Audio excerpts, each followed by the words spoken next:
तुम्हारी भी strength intermediate level की है, so now you are capable of learning these calisthenic skills. क्योंकि मैं खुद कुछ महीनों से इंटरमीडिएट लेवल पर हूँ। वैसे मैं एडवांस लेवल पर बहुत जल्दी पहुँच जाता अगर मुझे 1 महीने में 2 बार इंजरी ना हुई होती तो, लेकिन अब इसका कुछ नहीं कर सकते। तो अगर अभी तक तुमने सिर्फ स्ट्रेंथ ट्रेनिंग की है तो ये कुछ कैलिस्थेनिक स्किल्स हैं जो तुम सीख सकते हो। एक्चुअली मैं सीखने वाला हूँ, लेकिन मैंने कैसे सीखा और इसके क्या रिक्वायरमेंट्स है वो मैं तुम्हें बता दूंगा।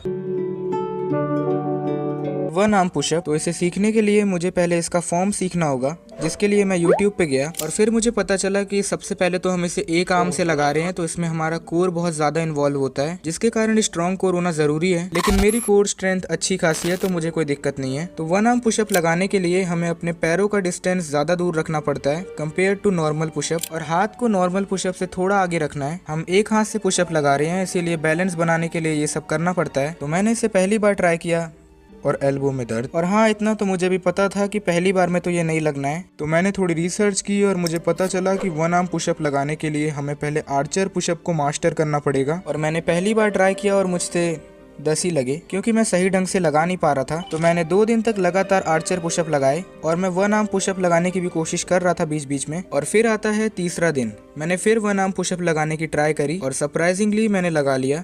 मुझसे 3 दिन में ही लग गया था ये, क्योंकि स्ट्रेंथ की कमी स्टार्टिंग से नहीं थी, मुझे बस इसे लगाना नहीं आ रहा था। सच बताऊं तो ये चैलेंज थोड़ा पुराना है। अभी के टाइम पे मैं एक बार में 8 1 आर्म पुशअप लगा लेता हूं। तो 1 आर्म पुशअप लगाने के लिए तुम्हें एटलीस्ट 30 पुशअप्स और 2 मिनट ऑफ प्लैंक लगाना आना चाहिए। ये बेसिक स्ट्रेंथ रिक्वायरमेंट है 1 आर्म पुशअप लगाने के लिए। और प्रैक्टिस करने के लिए तुम्हें पहले आर्चर पुशअप लगाना चाहिए, और जब तुम एक बार में 15 आर्चर पुशअप लगा लो तब तुम्हें 1 आर्म पुशअप की तरफ जाना चाहिए।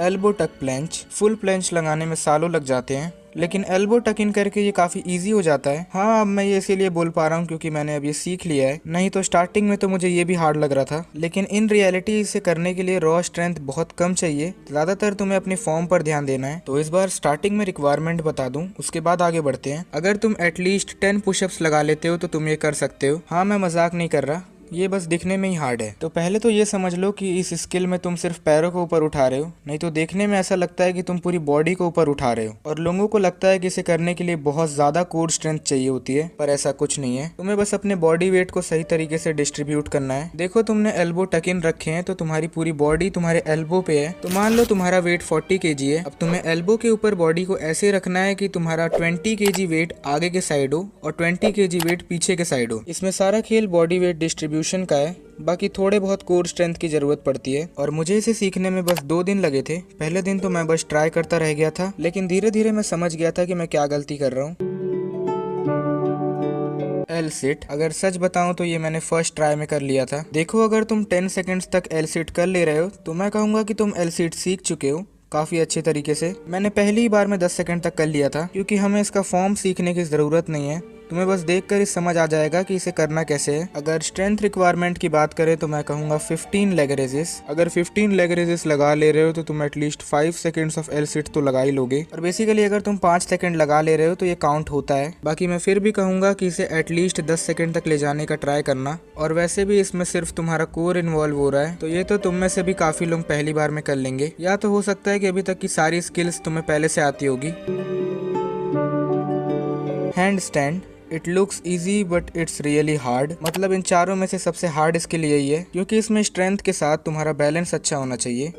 मेरा मतलब बहुत ज़्यादा अच्छा होना चाहिए। मैं पिछले 45 डेज से हैंड स्टैंड कर रहा हूँ, लेकिन मैं अभी भी उतना अच्छा नहीं हुआ हूँ। मतलब कभी कभी 10 सेकंड तक लग जाता है और कभी कभी 5 सेकंड में ही बैलेंस बिगड़ जाता है। स्टार्टिंग में मैंने बिना किसी रिसर्च के इसे ट्राई किया और मुझसे नहीं लगा। थोड़ी रिसर्च करने के बाद मुझे इसके परफेक्ट फॉर्म और स्ट्रेंथ रिक्वायरमेंट के बारे में पता चला। तो पहले स्ट्रेंथ रिक्वायरमेंट की बात करते हैं। अगर तुम 20 पुशअप्स लगा ले रहे हो और एटलीस्ट 1 मिनट तक वॉल सपोर्टेड हैंड स्टैंड कर ले रहे हो, देन यू आर डन। तो वीडियोस में सबने बताया था कि प्रैक्टिस करने के लिए तुम्हें डिक्लाइंड पुशअप लगाना चाहिए, और डिक्लाइंड पुशअप मैं बहुत पहले से लगा रहा हूँ। इवन मैं तो पिछले 1 साल से वेटेड डिक्लाइंड पुशअप लगा रहा हूँ। तो स्ट्रेंथ रिक्वायरमेंट की तो दिक्कत नहीं है। प्रैक्टिस करता गया और हफ्तों तक प्रैक्टिस करने के बाद भी मैं बैलेंस नहीं बना पा रहा था। मतलब कभी मुझसे 5-6 सेकंड के लिए लग जा रहा था तो कभी मुझसे लगता ही नहीं था। तो मैंने दोबारा रिसर्च की और मुझे पता चला कि हैंड स्टैंड लगाते समय हमें अपने हाथ का भी यूज करना चाहिए बैलेंस बनाने के लिए। मतलब अगर पीछे के साइड गिर रहे हो तो पाम से पुश करो आगे की तरफ, और अगर आगे के साइड गिर रहे हो तो फिंगर से पुश करो पीछे की तरफ। और इवेंचुअली तुम्हारी लोअर बैक कितनी स्ट्रांग है उस पर भी डिपेंड करता है। सब सही जा रहा था लेकिन तभी मेरे पैर में चोट लग गई, टेबल से लग गया था मेरा पैर। वहाँ मेरे पास फोटो वगैरह नहीं है क्योंकि मैंने उस टाइम कंटेंट के बारे में सोचा ही नहीं, और ना ही मैंने सोचा था कि मैं कोई ऐसी वीडियो बनाऊंगा। लेकिन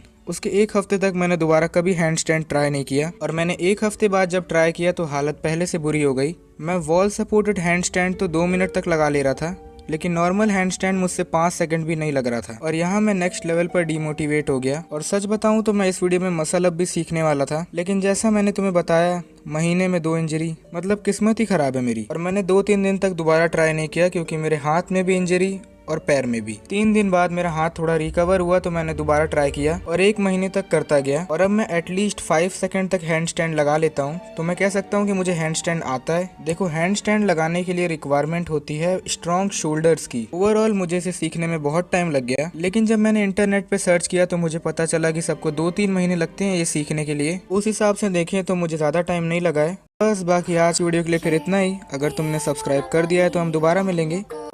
バレるのは心の臓